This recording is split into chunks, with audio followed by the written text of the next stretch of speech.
ವೀಕ್ಷಕರೇ, royal Siddu YouTube ಚಾನಲ್ಗೆ ಸ್ವಾಗತ ಸುಸ್ವಾಗತ.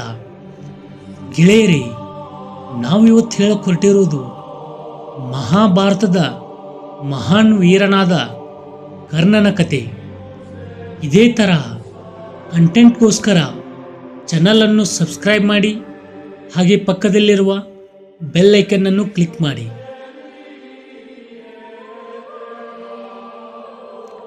ಕರ್ಣ ಮಹಾಭಾರತದ ಮಹಾನ್ ವೀರನ ಕತೆ.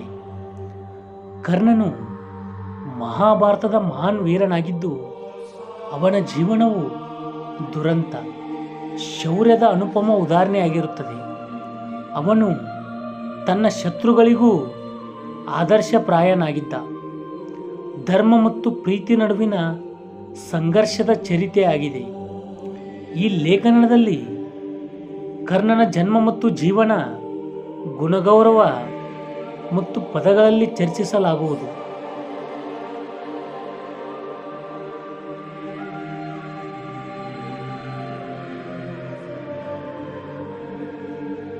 ಕರ್ಣನ ಜನ್ಮ ಮತ್ತು ಬಾಲ್ಯ.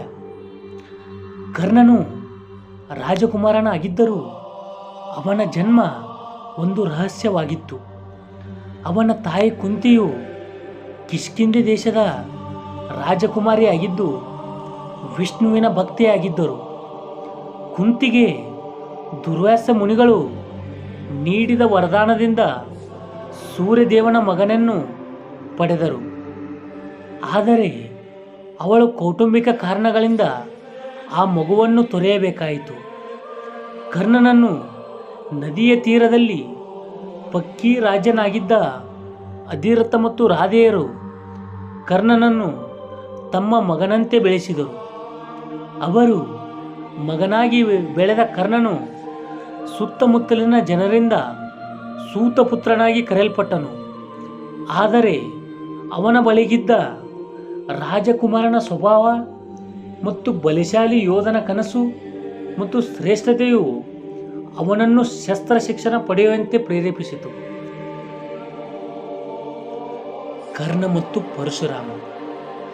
ಕರ್ಣನು ಶ್ರೇಷ್ಠ ಯೋಧನಾಗಬೇಕೆಂದು ನಿರ್ಧರಿಸಿ ಗುರು ದ್ರೋಣಾಚಾರ್ಯರ ಬಳಿ ಶಸ್ತ್ರಶಿಕ್ಷಣ ಪಡೆಯಲು ಹೋದನು.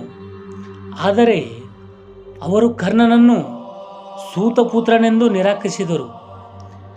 ಇದರಿಂದ ನಿರಾಶೆಯಾದ ಕರ್ಣನು ಪರಶುರಾಮನ ಬಳಿ ತೆರಳಿ ತನ್ನ ಜಾತಿಯ ಬಗ್ಗೆ ಸುಳ್ಳು ಹೇಳಿ ಬ್ರಾಹ್ಮಣನಂತೆ ಶಸ್ತ್ರಶಿಕ್ಷಣ ಪಡೆದುಕೊಳ್ಳಲು ಆರಂಭಿಸಿದನು. ಪರಶುರಾಮರ ಬಳಿ ತೀವ್ರ ಅಭ್ಯಾಸ ಮಾಡಿ ಕರ್ಣನು ಅನೇಕ ಅದ್ಭುತ ತಂತ್ರಗಳನ್ನು ಕಲಿತುಕೊಂಡನು. ಆದರೆ ಪರಶುರಾಮನು ಕರ್ಣನನ್ನು ತಲೆಯ ಮೇಲೆ ತಬ್ಬಿಕೊಂಡು ವಿಶ್ರಾಂತಿಯಾಗಿದ್ದಾಗ ಒಂದು ಕೀಟವು ಕರ್ಣನ ತ್ವಚೆ ಕೊರೆದು ರಕ್ತಸ್ರಾವ ಮಾಡಿತು.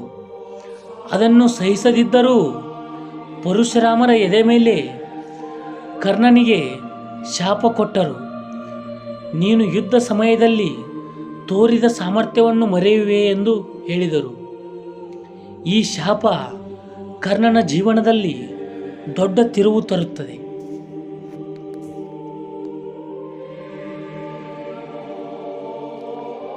ಕರ್ಣ ಮತ್ತು ದುಶ್ಯಾಸನರ ಸ್ನೇಹ. ಕರ್ಣನು ಯುವಕನಾಗಿದ್ದಾಗ ತನ್ನ ಶಕ್ತಿಯನ್ನು ತೋರಿಸಲು ಹಮ್ಮಿಕೊಂಡನು. ಕುರುಕ್ಷೇತ್ರ ಯುದ್ಧಕ್ಕೂ ಮುನ್ನ ದ್ರೌಪದಿಯ ಸ್ವಯಂವರದಲ್ಲಿ ಭಾಗವಹಿಸಲು ಹೋದನು. ಆದರೆ ಅಲ್ಲಿ ಅವನನ್ನು ಸೂತಪುತ್ರ ಎಂದು ತಿರಸ್ಕರಿಸಲಾಯಿತು. ಇದೇ ಸಂದರ್ಭ ಕೌರವ ರಾಜಕುಮಾರ ದುಶ್ಯಾಸನ ಮತ್ತು ದುರ್ಯೋಧನನಿಗೆ ಕರ್ಣನ ಶೌರ್ಯ ಮೆಚ್ಚುಗೆಯಾಗಿದ್ದು, ಕರ್ಣನನ್ನು ಅವರ ತಮ್ಮ ಪಕ್ಷಕ್ಕೆ ಸೇರಿಸಿಕೊಂಡರು.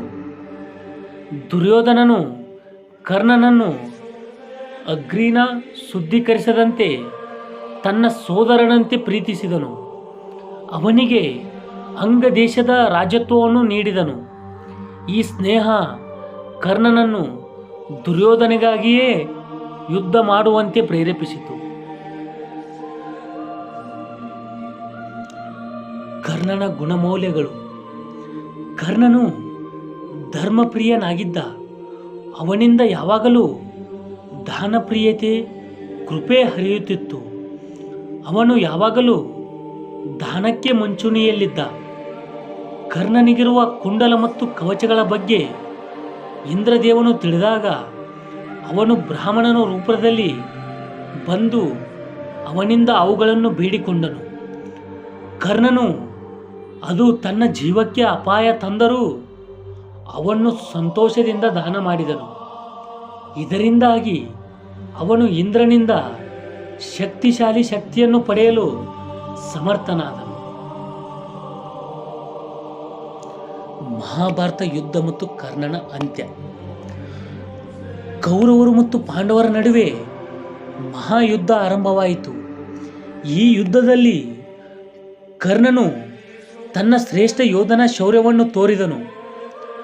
ಕರ್ಣನು ಅತಿ ಪರಾಕ್ರಮಿಶಾಲಿಯಾಗಿ ಅರ್ಜುನನೊಂದಿಗೆ ಎದುರು ಹೋದನು.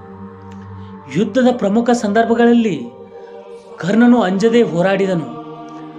ಆದರೆ ಪರಶುರಾಮರ ಶಾಪದಂತೆ ಅವನು ತನ್ನ ಬ್ರಹ್ಮಾಸ್ತ್ರವನ್ನು ಸ್ಮರಿಸಲು ಸಾಧ್ಯವಾಗದೆ ಸೋತು ಹೋದನು. ಕರ್ಣನ ರಥದ ಚಕ್ರವು ಭೂಮಿಗೆ ಸಿಕ್ಕಿಬಿದ್ದಾಗ ಅವನು ಅದನ್ನು ಸರಿಪಡಿಸಲು ಪ್ರಯತ್ನದಲ್ಲಿ ನಿರಯುದ್ಧನಾಗಿದ್ದ. ಈ ಸಂದರ್ಭವನ್ನು ಬಳಸಿಕೊಂಡು ಕೃಷ್ಣನ ಮಾರ್ಗದರ್ಶನದಲ್ಲಿ ಅರ್ಜುನನು ಕರ್ಣನನ್ನು ವಧಿಸಿದನು. ಕರ್ಣನ ಜೀವನದಿಂದ ಕಲಿಯುವ ಪಾಠಗಳು. ಗೌರವ ಮತ್ತು ಅನ್ಯಾಯ.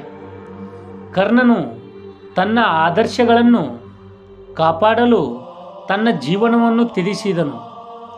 ಧರ್ಮ ಮತ್ತು ಸ್ನೇಹ. ಅವನು ತನ್ನ ಸ್ನೇಹಿತನಿಗಾಗಿ ತನ್ನ ಕರ್ತವ್ಯವನ್ನು ಬಿಟ್ಟು ಅಜ್ಞಾತ ಶಕ್ತಿಗಳ ವಿರುದ್ಧ ಹೋರಾಡಿದನು. ದಾನಶೀಲತೆ. ಕರ್ಣನ ತ್ಯಾಗಶೀಲತೆ ಎಲ್ಲರಿಗೂ ಮಾದರಿಯಾಗಿದೆ. ಪರಿಸ್ಥಿತಿ ಮತ್ತು ಕರ್ಮ. ಕರ್ಣನು ತನ್ನ ಪರಿಸ್ಥಿತಿಗಳನ್ನು ಸ್ವೀಕರಿಸಿ ಅದರಲ್ಲಿ ಶ್ರೇಷ್ಠತೆಯನ್ನು ಸಾಧಿಸಲು ಪ್ರಯತ್ನಿಸಿದನು. ಕರ್ಣನು ಮಹಾಭಾರತದಲ್ಲಿ ಅತ್ಯಂತ ಶ್ರೇಷ್ಠ ಪಾತ್ರಗಳಲ್ಲಿ ಒಬ್ಬನು. ಅವನ ಜನ್ಮದಿಂದ ಅವನ ಸಾವಿನವರೆಗೂ ಅವನ ಜೀವನವು ದುರಂತ, ಶೌರ್ಯ ಮತ್ತು ತ್ಯಾಗದ ಪ್ರತೀಕವಾಗಿದೆ. ಆತನ ನಿರ್ಧಾರಗಳು ಅದೃಷ್ಟದ ಆಟ ಅವನನ್ನು ವಿಭಿನ್ನ ಪಾತ್ರದ ರೂಪದಲ್ಲಿ ಕಂಡುಹಿಡಿಯಲು ಸಹಾಯ ಮಾಡುತ್ತದೆ. ಕರ್ಣನ ಜೀವನದ ಪಾಠಗಳು ಪ್ರತಿಯೊಬ್ಬರೂ ಅರ್ಥೈಸಬೇಕು. ಅವನ ಜೀವನ ಶೈಲಿ, ಆದರ್ಶಗಳು ನಮಗೆ ಮಾರ್ಗದರ್ಶಿ ಆಗಿರಬೇಕು. ಹರ್ ಹರ್ ಮಹಾದೇವ್.